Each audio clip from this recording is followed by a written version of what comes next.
Welcome to the audio tour of the Green Book in D.C., a particular place for particular people, created by the Center for Accessibility at D.C. Public Library. This tour is your companion to the Negro Motorist Green Book exhibit at the Martin Luther King Jr. Memorial Library, located on the ancestral lands of the Nacotchtank and Piscataway peoples. The exhibit runs from November 2nd, 2024 to March 2nd, 2025. The Negro Motorist Green Book exhibit was created by the Smithsonian Institution Traveling Exhibition Service in collaboration with photographer, author, and documentarian Candace Taylor, and made possible through the generous support of the ExxonMobil Corporation. The Arts and Exhibits program is made possible in part through the generous support of the D.C. Public Library Foundation. The Green Book in D.C. was made possible in part by the Institute of Museum and Library Services.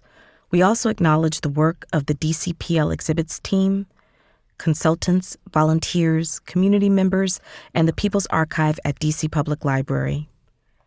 Throughout this recording, you will get descriptions of some of the photos from this exhibit.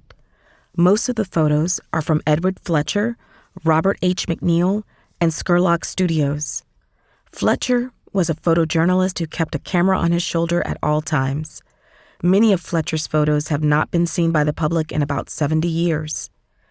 Robert McNeil's photographs have the styling and lighting of an artist and are regarded as beautiful works that tell a story. Addison Scurlock and his sons, Robert and George, shared 9 decades of documenting Black life in Washington, D.C. Scurlock Studios photos are seen as the gold standard for formally documenting the rise of the African-American middle class in D.C., including successful businesses, high schools, leisure events, educators, and street scenes. Let's dive into Washington, D.C.'s vibrant history and explore how the Green Book made the city a unique destination for Black travelers. 1. The Green Book, a lifeline for Black travelers. The Green Book was more than just a guide. It was a lifeline for Black travelers during the Jim Crow era. As they hit the road, they would rely on this book to find safe places to eat, sleep, and refuel, far from the danger and indignity of segregation. Between D.C.'s first appearance in the Negro Motorist Green Book in 1938 until the guide's final edition in 1966, the district became a majority Black city bustling with intellectual, financial, and creative energy.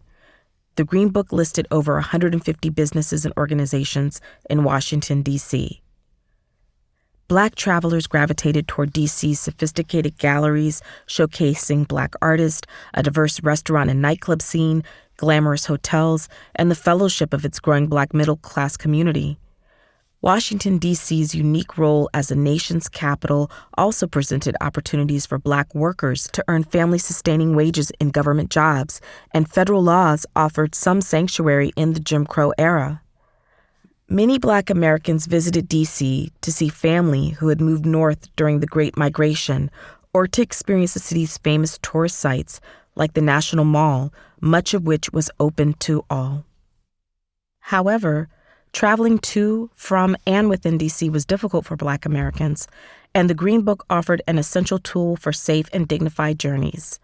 Its pages listed many businesses and organizations providing a wide range of services, from Apex Beauty College for grooming and Harrison's Cafe for a fine meal, to Mrs. R. Lee's tourist home for lodging, and the Republic Gardens nightclub, where you may see jazz greats Cab Calloway or Ella Fitzgerald perform. These places were at the heart of a lively, thriving culture, often located around Howard University, and provided a safe and welcoming environment in a world where many places were off limits to Black people. There is a photo by Robert H. McNeil of a crowd of people gathered in Harrison's Cafe, which was located at 455 Florida Avenue Northwest. Customers sit and stand at the bar, some smiling and others deep in conversation or focused on the drink in front of them. Lottie Davis Harrison and Robert Bob Harrison stand behind the bar, along with 3 servers facing the customers. 2 large bouquets of flowers sit on the bar. Brown's Service Station was another Green Book favorite. Besides offering gas, the Black-owned Esso station near Howard University also made sure travelers had access to the latest edition of the Green Book, Imagine driving through an unfamiliar area knowing that these places were there just for you. 2. Washington, D.C., a hub of Black excellence. During the Green Book era, Washington, D.C. was not only the seat of the U.S. government, but also a cultural capital for Black Americans. The city's neighborhoods, especially U Street, were alive with music, creativity, and culture, hence the nickname Black Broadway. Here, jazz, doo-wop, opera, and mambo filled the air. Legendary performers like Pearl Bailey, Duke Ellington, Billie Holiday, and B.B. King made their mark in venues like the Lincoln Theater and Club Bali. Jazz legend Billie Holiday appears in a photo by Skurlock Studios, singing into a microphone on a stage at Club Bali, which was at 1901 14th Street Northwest. She wears a light-colored dress with sparkling beading and a layered pearl choker necklace, her dark hair pulled back into a low bun. D.C. was also a hot spot for Black musicians traveling the Chitlin Circuit, which used the Green Book to find safe spots to perform. Some of the best-known locations in the city, like the Dunbar Hotel, hosted the biggest names in music, including Billie Holiday and B.B. King. With 485 rooms, the Dunbar Hotel was one of the largest hotels for Black visitors not only in D.C., but nationally. Dancers also flocked to its tropical room to learn the latest moves from dance instructors like Roland Cave and Paul Hawkins, both of whom grew up in the city's Deanwood neighborhood. In the early days of the Green Book, businesses were segregated, and Black entrepreneurs flourished because of the support from Black customers. One photo by Edward Fletcher features Howard University law students at the Dunbar Hotel in 1950. In the photo, 3 formally dressed couples stand in front of a mirrored column at the Dunbar Hotel, the men in black tuxedos and the women in long, light-colored dresses with corsages. Most of them are smiling, while other well-dressed revelers mingle in the background. Howard University, located in the Shaw neighborhood, was started in 1867 and remains a hub of Black excellence in education. Washington, D.C., proved to cultivate a number of influential educational firsts. In 1870, the Preparatory High School for Colored Youth, later named M Street School, became the nation's first high school for African Americans. In 1916, it was renamed Paul Laurence Dunbar High School after the African American poet. Anna Julia Cooper and Carter G. Woodson were among the early faculty who showed extraordinary leadership and guidance to alumni who would go on to influence American academia, law, architecture, medicine, and art. 3. Community and entrepreneurship. Black entrepreneurs were vital in creating spaces that catered to both locals and travelers. Women like Cecilia Penny Scott opened homes and restaurants, offering warm meals and welcoming rooms for those in need of a safe place to stay. Harrison's Cafe, known for its ice cream and fine dining, became a cornerstone of Black hospitality. These businesses not only supported their communities, they were a testament to the resilience and ingenuity of Black Washingtonians. One great example is Jean Clore, a successful entrepreneur who ran several businesses, including the Clore Guest House and Restaurant. Clore also played a key role in the National Council of Negro Women, which was the first national coalition of African American women's organizations that was a leader in the civil rights movement and played a key role in improving the social, economic, and political status of African Americans. This coalition of organizations is active to this day.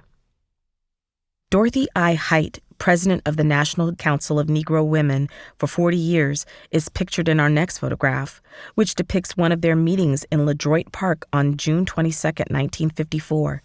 She is seated at a large wooden table full of papers and glass ashtrays, around which sit other women wearing dresses, suits, and hats, with a row of people standing behind them, totaling 22 attendees, including one man. The Green Book listed a range of services essential to everyday life, including barbers, beauty shops, drugstores, and tailors. Hairdressing offered opportunities, especially for women to become entrepreneurs. Alice C. Smith and Helene Carson combined their expertise and their names to form Aleene's Beauty Salon, which had 5 locations. Cosmetology schools, barbershops, and beauty salons also provided job training and spaces to socialize and organize. In this photo, a female beauty operator stands while pinning a client's hair. In the background, you can see a table with hair products and a round mirror above the table. This picture was taken at Apex Beauty College, located at 1417 U Street Northwest in September 1947. D.C. educator Nannie Helen Burroughs at first did not approve of the beauty schools because she felt they focused too much attention on women's outward appearance. In time, Burroughs became an advocate for the beauty industry because it offered financial self-determination for Black women. Next, we come to a photo featuring Lofton Tailoring School. An instructor holds part of a suit, basted together while 4 male students watch. All wear button-down, collared shirts. Suit coats hang above them and a large pressing iron is open behind the instructor. On a table in the foreground are spools of thread, a measuring tool, and layers of a suit sleeve with white interfacing on top. There is a woman seated to the right working at a sewing machine. Mr. J.C. Lofton founded Lofton Custom Tailoring in 1939. He was the first African American to have a tailoring school, along with a thriving business in downtown Washington, D.C. 4. Hospitality and cultural safety. Before Airbnb, Black travelers found comfort in tourist homes, private homes where they could rent a room and even get a home-cooked meal. These homes were often run by women who opened their doors to travelers in need of a safe place to stay. These homes weren't just places to sleep, they were cultural havens that provided a sense of community and safety. For example, Cecilia's near the Howard Theater hosted famous entertainers like B.B. King and Little Willie John, creating a space where the Black community could gather in solidarity. Proprietor Janie Washington is pictured here, smiling as she sits with high-heeled legs crossed in a low-cushioned chair. She relaxes inside her Janie's Tourist Home at 939 Rhode Island Avenue Northwest, next to a small table with a lamp. 5. Activism through leisure and recreation. In D.C., leisure and activism went hand in hand. For the growing Black middle class, free time meant investing in social and recreational activities, and many of these activities became acts of resistance. Golf clubs like the Royal and Wake Robin golf clubs were part of the fight for desegregation, and their push helped integrate public golf courses across the nation, including East Potomac Golf Course in 1941. A cheerful photo on display shows 9 African-American women holding their golf clubs at Langston Golf Course on the opening day of the Joe Louis Invitational on August 31, 1947. They are members of Wake Robin, the first Black women's golf club in the United States. Social clubs and venues like the Casbah and the Lincoln Theater were not just places for fun, they were also places for cultural expression and political unity. At the Casbah, for example, mambo music became a cultural movement, with people traveling from near and far to enjoy the music and learn the latest dances. In one 1953 photograph, we see an instructor in light-colored slacks, a white shirt, and a dark tie at the 12th Street YMCA, demonstrating hand positions to a long row of nicely dressed couples and a few individuals in a dance class. Everyone is smiling. Fun fact, only 2 D.C. sites were listed in every single edition of the Green Book between 1938 and 1966, the Phyllis Wheatley YWCA and the 12th Street YMCA. D.C.'s Black wives were so important because in addition to athletics, they provided places of housing, arts, and community organizing. 6. Transportation and mobility. During this era, owning a car was a sign of freedom. It allowed Black Americans to bypass the indignities of segregated public transportation and the negative treatment from businesses that didn't welcome Black customers. But owning a car wasn't just about travel, it was about opportunity. Brown's service station on Georgia Avenue was an important stop, not only for gas, but also a community gathering space where the Green Book was available. In one photo from July 1947 in the Brooklyn neighborhood, Pearl Bailey, acclaimed actress and singer, sits in the passenger seat of a shiny Buick convertible with the top down, her gaze turned towards something behind her. Her husband, John R. Pinkett Jr., sits in the driver's seat. Behind the car are stairs leading to a 2-story brick home with 2 large trees in the front yard. And over at Riverside Airfield, pioneering Black aviators like C. Alfred Chief Anderson helped break racial barriers in aviation. It wasn't just about going from one place to another, it was about breaking new ground, literally and figuratively. In this photograph from 1950, 2 aviators shake hands in front of a small airplane while 2 other men stand smiling next to them. The man at the far right seems to be the one flying the plane on this day, as his coat and gloves appear to be made of leather, unlike the longer coats and brimmed hats the other men wear. The men include John Pinkett Jr., Roland Bronner, big band leader Jimmy Lunsford, and John Green, who were all members of the original Cloud Club at Riverside Airfield in Croom, Maryland. 7. Legacy and transformation. The legacy of the Green Book era left a lasting imprint on Washington, D.C. Over the course of the Green Book's 30-year run, the city experienced significant changes. By the time the last edition went to press in 1966, major hotel chains had desegregated, signaling a shift in the landscape for Black travelers. However, the civil unrest following the assassination of Dr. Martin Luther King Jr. in 1968 had a devastating impact on key Green Book corridors, including 7th Street and U Street, which had long been vibrant hubs of Black culture and commerce. There are several reasons that caused once thriving neighborhoods with Green Book locations to deteriorate. A few examples include initiatives like the War on Drugs, the 1994 Crime Bill, over-incarceration of African Americans, as well as efforts to dismantle the gains that came as a result of the 1964 Voting Rights Act and ongoing racism. Despite these challenges, the Green Book's legacy continues to influence D.C. today. A number of the institutions that flourished during that era are still standing strong. The Phyllis Wheatley YWCA remains a vital community hub, while the 12th Street YMCA, now named in the honor of its founder, Anthony Bowen, continues to serve local residents. Howard University is ranked among the highest producers of the nation's Black professionals in medicine, dentistry, pharmacy, engineering, nursing, architecture, religion, law, music, social work, and education. The Royal and Wake Robin golf clubs continue to tee up at Langston Golf Course, carrying on their tradition of community and activism through leisure. J.C. Lofton, who created the Lofton Tailoring School, taught all his grandchildren how to sew.